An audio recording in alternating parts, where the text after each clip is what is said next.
I was lucky enough to grow up on the South Hill where I could walk to the ponds. We called them Thule Pond. At Lewis and Clark, I would lead people on hikes when I was in college. I was in the outing club and leading hikes.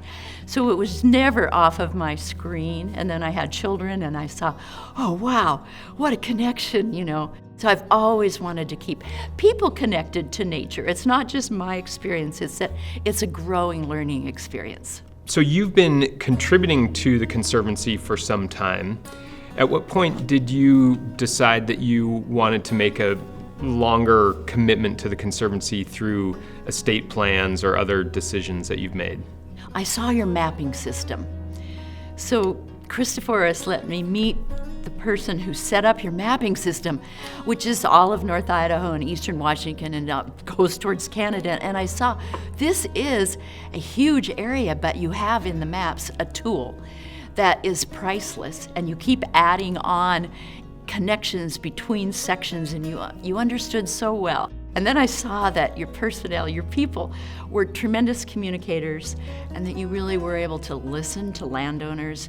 And now you've just diversified so much. You have partnerships and you have private easements. And it was when I saw that you were grounded, but you were also seeking.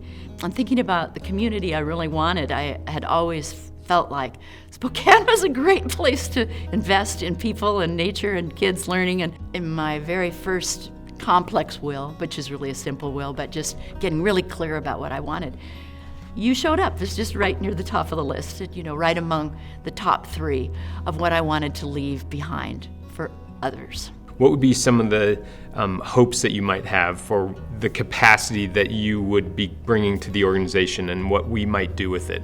Really, our pathway is preserve what we can, how we can, when we can, as we can.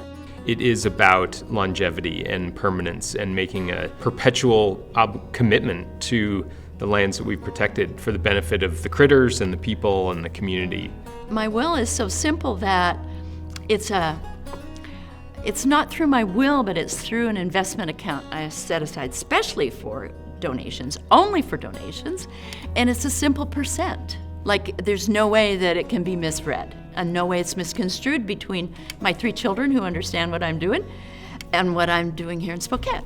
Did you work with an attorney or a CPA or advisors? Yes, all 3. Uh-huh. CPA, advisors, attorney. But by the time I got to the attorney, I knew exactly what I wanted. I attended about 3 different investment workshops, so I kept picking up ideas. I read books. It's not that difficult. That's the ground level of problem solving, is get that information. What advice or what inspiration would you offer to someone else who's considering making a planned gift to the Conservancy as part of their will or thinking about legacy gifts? Well, first of all, I would say buy Rich Lander's book and go out on every trail and everywhere you can, and then go online and look at not just INLC, but look at Dishman Hills, look at Lands Council, look at Riverkeeper.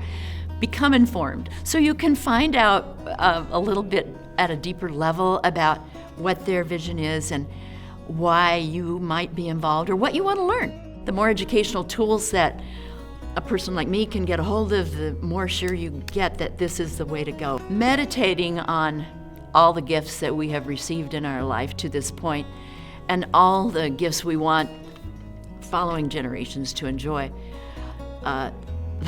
You know, put yourself out in nature, be one with nature, and then see where it leads you.